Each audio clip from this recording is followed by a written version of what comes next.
어느 교회에서 20kg짜리 쌀포대 200개를 현관에 놓아놓고 예배 시간에 담임 목사님이 이러한 광고를 하셨다고 합니다.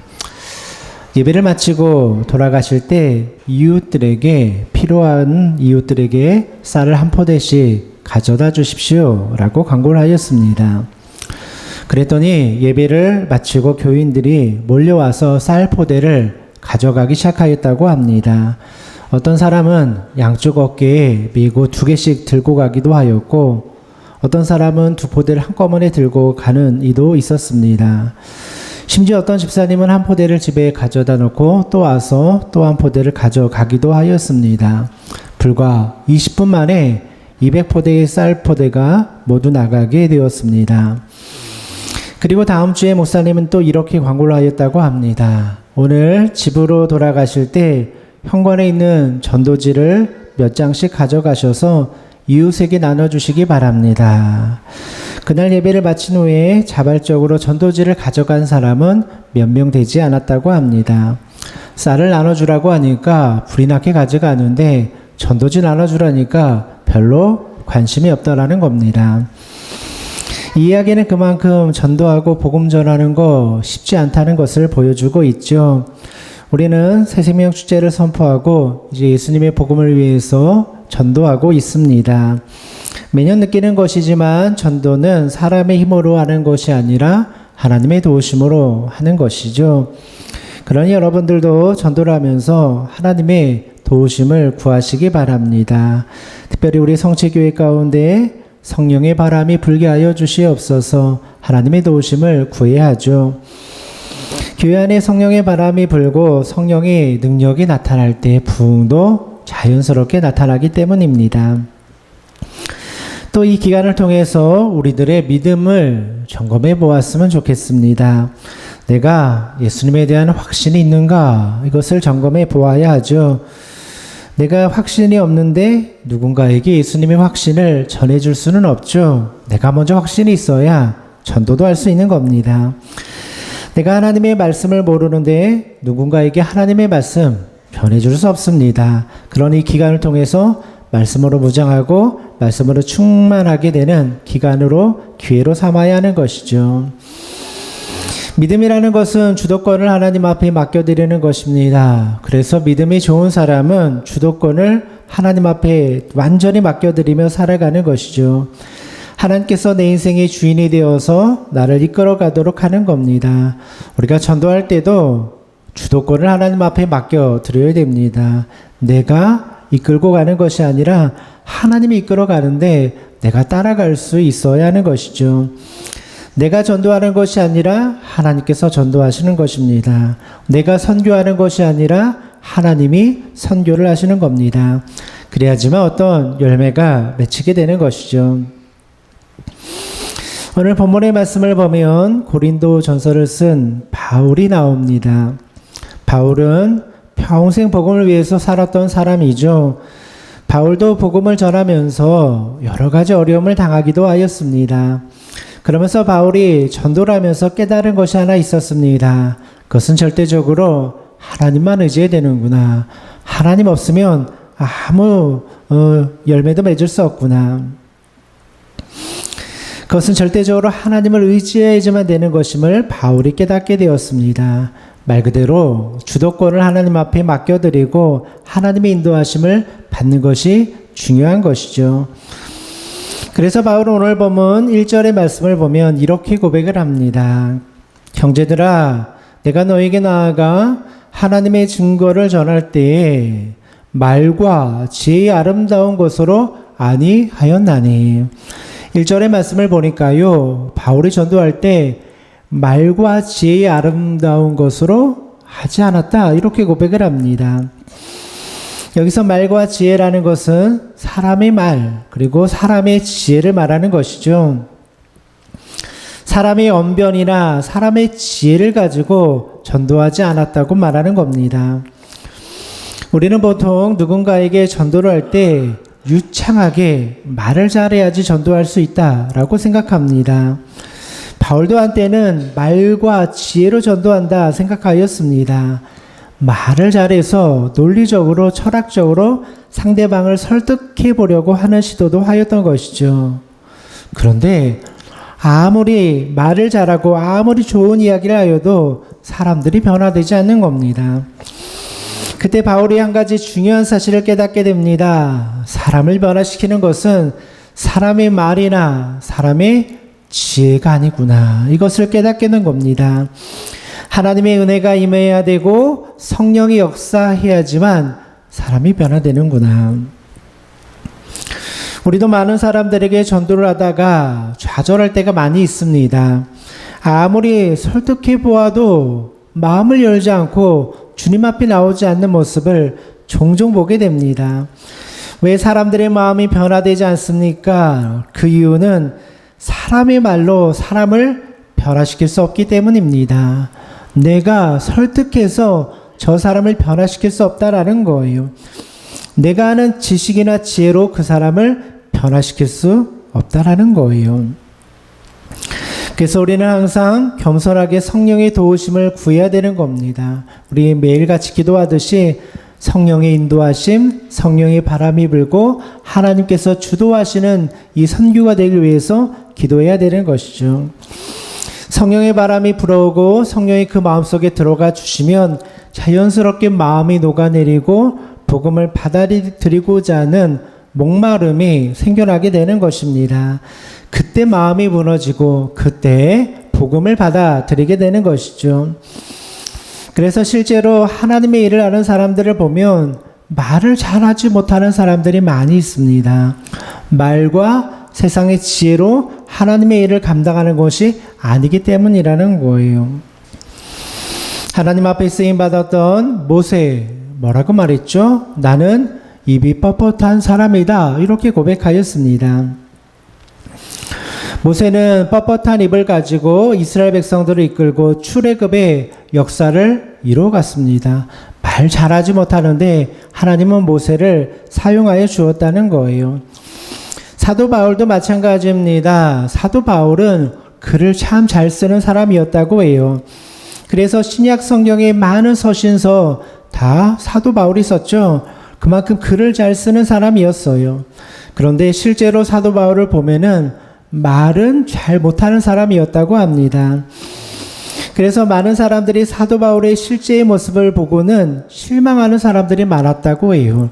편지로 볼 때는 되게 말을 잘할 것 같았는데 실제로 보니까 그렇지 않더라. 실망하는 사람이 많았다는 거예요. 하나님께서 왜 모세와 같은 사람 그리고 사도 바울과 같은 사람을 사용하여서 복음을 증거하게 하였을까요? 이유는 하나님께서 이 복음을 말과 지혜로 증거하는 것이 아님을 보여주기 위함이라는 거예요. 오늘 여러분들도 마찬가지입니다. 우리가 전도하기 위해서 꼭 말을 잘해야 되거나 지식이 많아야 되는 것이 아니라는 거예요.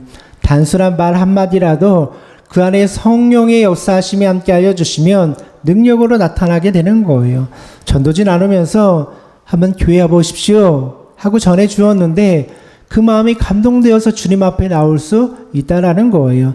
실제로 많은 사람들이 그렇게 예수님을 믿게 되었죠. 지나가는 말 한마디로 교회 나와야지, 예배 드려야지, 그 한마디에 무너져서 주님 앞에 나오는 사람들이 많이 있더라는 거예요. 말과 지혜로 사람이 변화되는 것이 아니라 성령의 능력으로 변화되는 것이기 때문이죠. 목사님들 중에도 남들 앞에서 말하는 것을 좋아하지 않는, 어려워하고 부담스러워 하시는 분들이 많이 계세요. 한국에서 아주 큰 교회를 담임하셨고 지금 은퇴하셨는데요. 많은 영향력을 끼치는 목사님이 계십니다. 이분도 고백하기를 어린 시절부터 남들 앞에서 말하는 것이 부담스럽고 좋아하지 않았다고 해요. 그런데 중고등학교 시절에 남들 앞에 서서 회의를 진행해야 될 기회가 있었다고 합니다. 몇 달 전부터 마음이 부담이 되는 거예요. 떨리고 고민이 되고 부담스러웠다고 해요. 그래서 했던 것이 자신이 해야 될 말들과 회의 진행의 내용을 전부 다 기록해 놓은 거예요. 무슨 질문을 할까, 무슨 이야기를 할까 전부 다 적어 놓았다고 해요. 그리고 그 내용을 달달달달 외운 거예요. 누군가 돌발 질문하면 어떻게 대처해야 되는지를 다 준비해 놓은 거예요. 말을 잘 못하니까 철저하게 회의를 준비해서 나아갔다고 해요. 그래서 그날 회의를 아주 성공적으로 잘 마치게 되었어요. 그 이후에도 어떤 일을 하기 위해서는 철저하게 준비하는 버릇이 생겼다고 해요. 다 글로 써서 준비하고 외우고 준비하여 서게 되었다라는 거예요. 말을 잘 못하는 사람은 아무런 준비 없이 서서 말을 할 수 없는 거예요. 내가 언변이 부족하기 때문에 철저하게 준비하지 않고는 설 수가 없는 거예요. 그래서 겸손하게 준비를 하게 되는 거예요. 설교를 할 때도 원고를 철저하게 써서 준비하고 외워서 설교를 하는 거예요. 자신의 연약함을 알기 때문에 더 기도하고 더 하나님을 의지하게 되는 것이죠. 왜 하나님께서 복음을 전하기 위해서 모세와 같이 입이 뻣뻣한 사람, 바울과 같이 말을 잘 못하는 사람을 선택하여 주십니까? 이런 사람들은 겸손하기 때문에 하나님을 의지하기 때문이라는 거예요. 오늘 여러분들이 복음을 증거하는데, 전도하는데 지혜가 부족하다 생각이 됩니까? 언변이 부족하다고 생각이 됩니까? 그러면 여러분들은 더욱더 기도하고 하나님을 의지하게 되어 있는 거예요. 하나님 붙잡지 않고는 나가서 아무것도 할 수 없기 때문이죠. 더 기도하고 더 하나님 붙잡게 되어 있는 거예요. 바울도 얼마든지 유창한 세상적인 말로 복음을 전할 수 있었어요. 설교를 하면서도 철학적인 이야기들 많이 할 수 있었어요. 그러나 이렇게 유창한 말이나 지혜로운 말이 사람들을 변화시키는 거 아니라는 것을 바울이 깨달았던 거예요. 우리도 전도할 때 마찬가지입니다. 우리에게 필요한 것은 말이나 지혜가 아닙니다. 아무리 말 잘하고 아무리 언변이 뛰어나도 그것으로 사람 변화시킬 수 없어요. 한 사람도 주님 앞으로 데리고 올 수 없어요. 정말 필요한 것은 성령의 능력이 임하기 위해서 기도하는 것이죠. 한 사람의 마음을 바꾸어 주시는 성령의 역사가 우리 성체교회 가운데 나타나야 하는 것입니다. 그래서 우리는 이 전도 기간을 통해서 성령의 역사가 좀 뜨겁게 일어나길 위해서 기도했으면 좋겠습니다. 사도행전의 역사처럼 불같은 성령이 우리 성체교회 가운데 임하게 하여 주시옵소서. 이런 기도의 마음이 있어야 되는 것이죠. 사도 바울이 이러한 깨달음을 얻게 된 것은 사도 바울도 여러 번 실패를 경험했기 때문입니다. 위대한 사도 바울도 때로는 실패도 하였고 복음을 전하다가 답답한 일도 당하였다고 고백을 합니다. 사도 바울에게 있어서 가장 답답한 일이 무엇이겠습니까? 열심히 전도하고 복음을 전해도 그 복음을 받아들이지 않는 게 가장 답답한 일이죠. 그래서 오늘 사도 바울은 3절에 이렇게 그 심정을 고백하고 있습니다. 내가 너희 가운데 거할 때에 약하고 두려워하고 심히 떨어노라. 3절의 말씀을 보면 바울이 고린도 지역에 가서 복음을 전할 때 어떠한 마음으로 복음을 전했는지를 잘 보여주고 있습니다. 바울이 고린도에 왔을 때 그의 마음은 약하고 두려워하고 심히 떨고 있었다. 이렇게 말하고 있어요. 이상한 일이죠. 그렇게 위대한 사도가 마음이 약해지고 마음이 두려워하고 심히 떨고 있었다라는 거예요. 그렇다면 사도 바울은 무엇 때문에 이렇게 마음이 약해졌을까요? 사도 바울은 돈이 없어서 마음이 약해진 것은 아닐 겁니다. 또 누군가가 사도 바울을 죽이려고 하기 때문에 그것 때문에 두려워하는 것도 아니었을 겁니다. 사도 바울이 약해진 것은 다른 것이 아니라 복음 때문이었어요. 복음을 증거하는데 아무리 복음을 증거해도 변화가 일어나지 않는 거예요. 아무리 복음을 증거해도 열매가 나타나지 않는 거예요. 이때 사도 바울의 마음은 한없이 약해질 수밖에 없었던 거예요. 복음을 증거하는데 실패했다 생각이 드는 거예요. 그게 사도 바울의 마음을 약하게 만들었다라는 거예요. 여러분, 이 말씀은 우리에게도 큰 위로의 말씀이 되지 않습니까? 그 위대한 사도 바울이 복음을 증거하다가 복음이 잘 안 전해져서 그렇게 답답한 마음을 가지게 되었다라는 거예요. 여러분, 우리도 얼마나 약해질 때가 많이 있습니까? 전도를 하고 복음을 전하고 기도 열심히 하는데 그럼 좀 교회가 막 부흥하고 사람들이 좀 몰려왔으면 좋겠는데 우리도 다른 교회들처럼 좀 그렇게 성장하는 교회가 되었으면 좋겠는데 잘 안 될 때 우리들의 마음이 얼마나 약해집니까? 답답해지잖아요. 하나님 왜 우리 교회는 부흥시켜주지 않습니까? 막 답답한 마음이 들잖아요. 때로는 두렵기도 합니다. 하나님 이러다 우리는 부흥의 그런 맛을 못 보는 교회 아니 되지 않겠습니까? 이런 두려움의 마음도 우리 마음속에 들 때가 있더라는 거예요. 사도 바울의 모습을 보면 누구나 약해질 수 있는 거예요. 복음을 가지고 일하다 보면 누구나 낙심할 수 있고 누구나 힘들어할 수 있고 답답해할 수 있다라는 거예요. 여러분 예수님의 모습을 보십시오. 예수님이 누구입니까? 하나님의 아들로 이 땅에 오신 분이죠. 그런데 예수 그리스도가 복음을 전할 때에도 그 복음을 받아들이지 않은 사람들 너무나 많이 있었어요. 바리새인들, 대제사장들 복음 전하는데 듣지 않았어요. 예수님의 마음이 얼마나 답답했겠습니까? 하나님의 아들로 오신 예수 그리스도가 복음을 증거해도 받아들이지 않는 사람은 있더라는 거예요.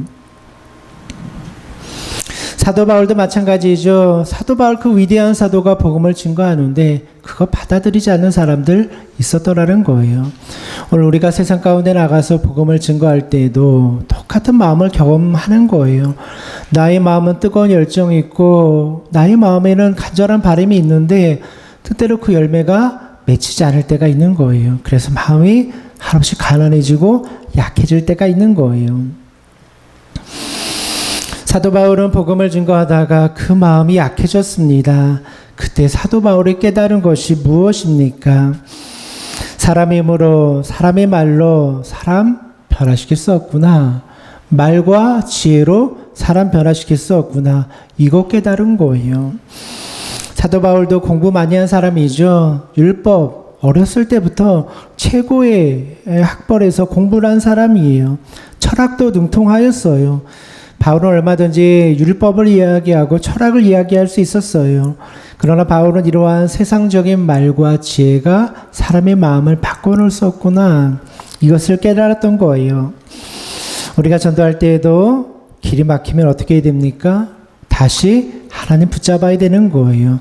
전도하다가 길이 막히면 다시 하나님의 도우심을 구해야 되는 거예요. 교회가 성장하다가 그 성장이 멈추면 어떻게 됩니까? 성령의 도우심을 구해야 되는 거예요. 길이 보이지 않으면 다시 하나님 찾으면 되는 거예요. 여기에 교회에 소망이 있는 거예요. 교회를 보면서 답답하게 생각될 때 여러분 뭐 해야 됩니까? 무릎 꿇고 기도하면 되는 거예요. 하나님의 길을 찾으면 되는 거예요. 거기에 소망이 있는 거예요. 강의 설교로 유명한 존 메가더 목사님이라는 분이 계십니다. 우리나라에도 많은 책이 출판되었고 너무나 많은 목사님들이 이분의 책을 읽고 많이 도움을 받는 그런 목사님이에요. 저는 이러한 목사님은 평생 목회하시면서 아주 능력 있게 평탄하게 목회하셨을 것이다 생각을 했어요. 전 세계에 영향력을 끼치고 설교하며 다니는 분이기 때문이죠. 그런데 실제로 이분이 굉장히 많은 어려움을 겪으셨다고 해요. 그분에게 가장 큰 어려움은 사람으로 인한 시련이었다고 합니다. 정말 사랑으로 양육하였던 5명의 제자가 있었다고 해요. 어렸을 때부터 이 믿음으로 양육한 5명의 제자가 교회에 있었어요. 그런데 어느 날 이 5명의 제자가 목사님을 배신하고 목사님을 반대하는 반대편에 서게 된 거예요. 자신이 키웠던 제자들이 목사님한테 반기를 들고 막 대적하는 거예요. 그때 마음의 상처가 얼마나 컸겠습니까? 목사님은 너무나 마음의 상처가 되어서 그 교회를 떠나려고 하였다고 해요. 그런데 막상 떠나려고 하니까 쉽지 않은 거예요. 갈 곳도 마땅치 않고 막막한 거예요. 그래서 마음의 상처는 되었지만 그 교회에 머물면서 계속 목회 생활을 이어가게 되었어요. 그때가 그 교회 목회를 시작한 지 한 8년 정도 되었을 때라고 해요. 한 8년 정도 목회하다가 위기가 찾아온 거예요. 그런데 그때부터 또 10년을 버티면서 목회를 하셨다고 해요. 반대하는 사람들이 있고 막 싸움이 일어나고 분란이 일어나고 얼마나 힘들었겠습니까? 교회 안에는 계속해서 크고 작은 문제들이 일어나기 시작하였어요. 그러면서 10년 동안 250명의 성도가 교회를 떠나게 되었다고 해요. 목사님의 설교가 지루하다 떠나고, 목사님 마음에 안 든다 떠나고, 교회 안에 문제가 계속 일어나는 거예요. 참 이상한 일이죠. 지금은 전 세계에 영향을 끼치고 책을 써서 수많은 사람들에게 은혜를 끼친 이런 위대한 목사님이 한때는 설교가 지루하다고 사람들이 막 떠나가기 시작하였다는 거예요. 그 사이에 목사님을 향한 온갖 비난도 들어야 됐습니다. 그러나 달리 방법이 없기 때문에 버티면서 목회 생활을 이어갔다고 해요. 나중에 이 존 메가더 목사님이 이러한 고백을 했다고 합니다. 갈 곳 없는 은혜가 나를 붙들었다. 내가 다른 대안이 없었기 때문에 이 자리를 지키면서 목회하는 것이 결국 나를 지켜주었다. 이렇게 고백을 하는 거예요. 존 메가더 목사님과 같이 하나님 앞에 크게 쓰임 받은 분들, 뭐 답답한 일이 있었겠어? 기도하면 다 잘 풀렸겠지. 뭐 말씀 전하면 사람들 다 변화되고 다 은혜 받았겠지. 우리 보통 그렇게 생각하잖아요. 우리나라에도 얼마나 유명하고 크게 쓰임받는 목사님들 많이 있습니까? 그런 목사님들은 교회에서 아무 문제 없겠지. 성도들도 잘 따르겠지. 이런 마음이 있잖아요. 그런데 가만히 들여다보면 누구나 다 마음이 가난해지고 답답함을 느낄 때가 있다라는 거예요.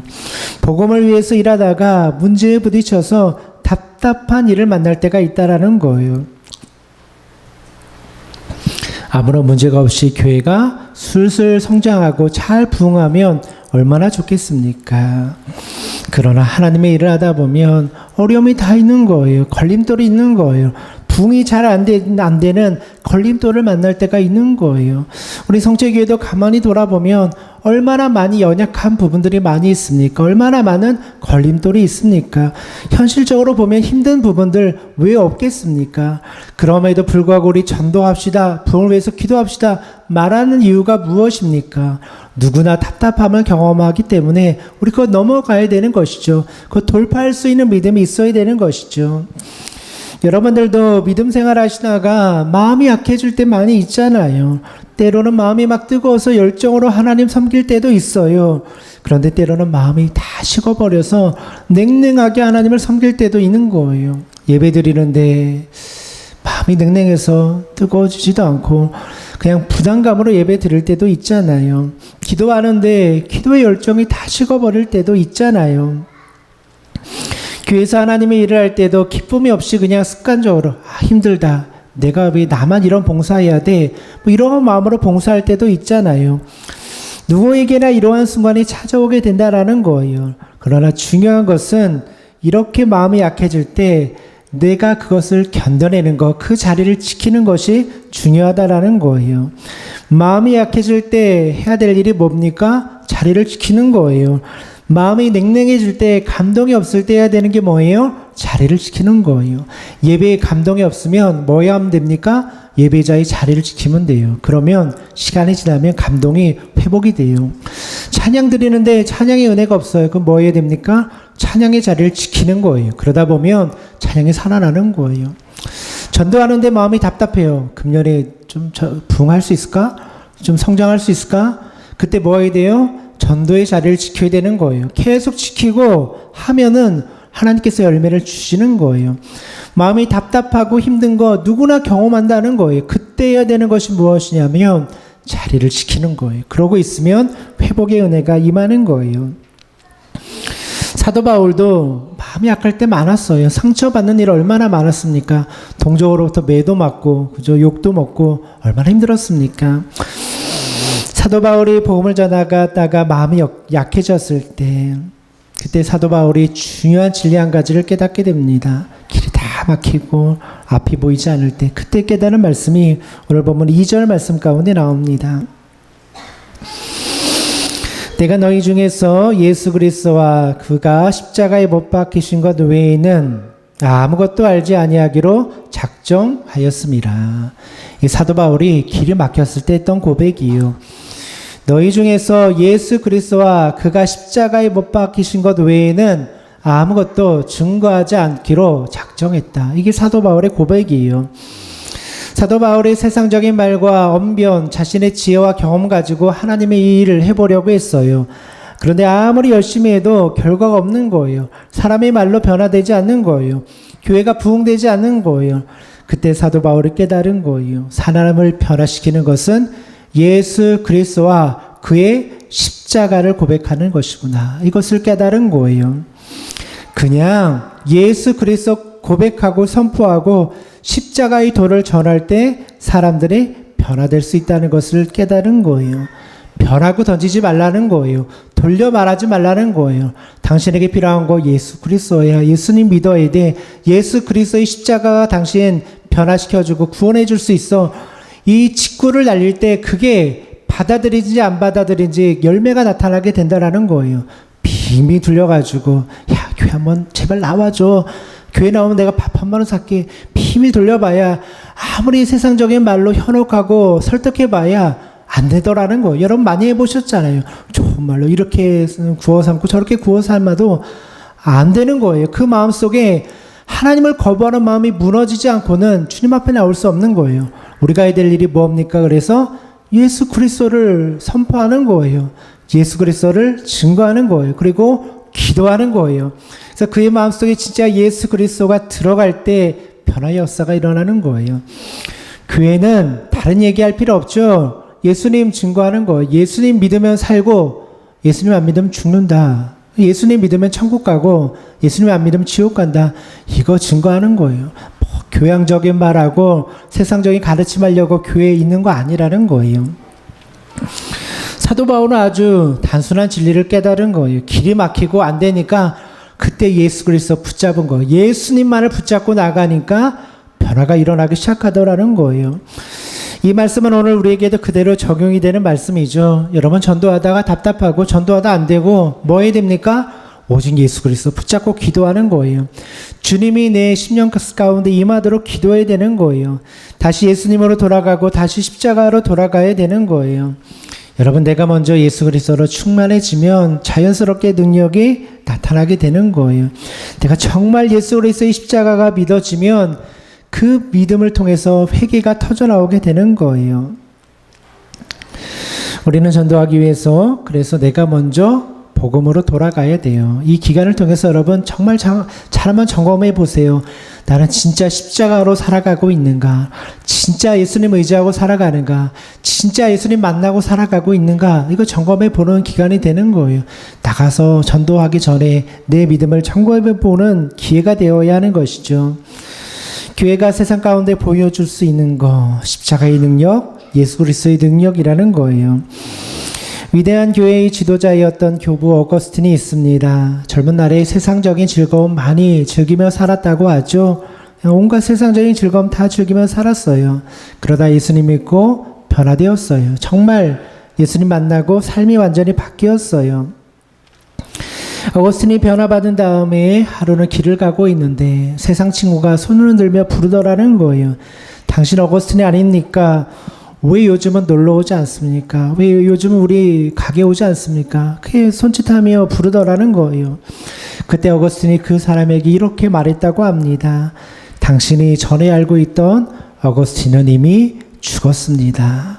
세상의 즐거움을 가지고 살던 어거스틴은 죽었습니다. 어디 죽었습니까? 예수 그리스도의 십자가에 죽었습니다. 그러니까 어거스틴을 통해서 빛이 드러나는 거예요. 복음이 증거되는 거예요. 어거스틴을 통해서 교회가 세워지고 교회의 교부, 교회 아버지가 될 수 있었던 거예요. 어거스틴이 진짜 복음이 무엇인지를 처음 알 수 있었던 것은 예수 그리스도의 십자가를 경험했기 때문이죠. 예수님의 십자가와 함께 죽으면 함께 살게 되는 거예요. 우리가 세상 사람들에게 어떻게 하면 복음을 전해줄 수 있습니까? 간단해요. 여러분들이 죽은 모습을 보여주면 돼요. 죽은 척 하는 거 말고요. 그 세상 사람들에게 져주는 척 하는 거 말고요. 진짜 십자가 만나서 내가 예수 그리스도 안에서 죽은 것을 보여주는 거예요. 내 자아가 성령으로 소멸되고 주님의 인도하심을 따라 살아가는 모습을 보여주면 그 능력이 자연스럽게 흘러나는 거예요. 가정 가운데 흘러나가게 되고 이웃 가운데 흘러나가게 되는 거예요. 그게 복음의 능력이 되는 거예요. 여러분 우리가 세상 사람들에게 뭐 자랑하겠어요? 야 우리 이렇게 좋은 건물 있어 뭐 이런 거 자랑하겠어요? 우리 교회 오면 교인 수 이렇게 많아 이런 거 자랑하겠어요? 우리가 자랑할 수 있는 것은 복음의 능력이죠. 진짜 복음의 가운데 살아있으면 사람들이 찾아올 수 있는 거예요. 그죠? 불가능해 보여도 사람들이 모일 수 있는 거예요. 중요한 것은 우리 안에 진짜 이 복음의 능력이 살아 숨쉬고 있는가. 이거 계속 물었으면 좋겠어요. 금년에도 질문해보고 내년에도 질문해봐야 되는 거예요. 우리 성체교회는 정말 복음으로 불타서 100% 정말 주님이 원하시는 만큼 뜨거운 교회인가? 그렇다면 주님의 나라 갔을 때 칭찬받겠죠. 그런데 한 10%밖에 안 돼. 뭐 10%도 안 되는 것 같아. 냉랭해. 이러면 주님 앞에 갔을 때 책망받겠죠. 우리가 해야 될 일이 무엇입니까? 뜨겁게 교회를 불타게 만드는 거예요. 그래서 전도도 하자, 새생명 축제도 하자 얘기하는 거예요. 이 기간에 기도해 보자는 거예요. 믿음이 10%인 사람은 20%로 올려보는 거예요. 30%인 사람은 40%로 올려보는 거예요. 작정하고 기도해 보고 결단하고 전도해 보면서 믿음의 훈련을 받는 거예요. 그게 전도가 우리에게 주는 유익이죠. 사랑하는 성도 여러분, 이 기간을 통해서 여러분 다시 한번 신앙을 돌아보시고 또 전도의 열정으로 기도하며 나아가시는 우리 믿음의 성도님들 되시기를 주님의 이름으로 축원드립니다.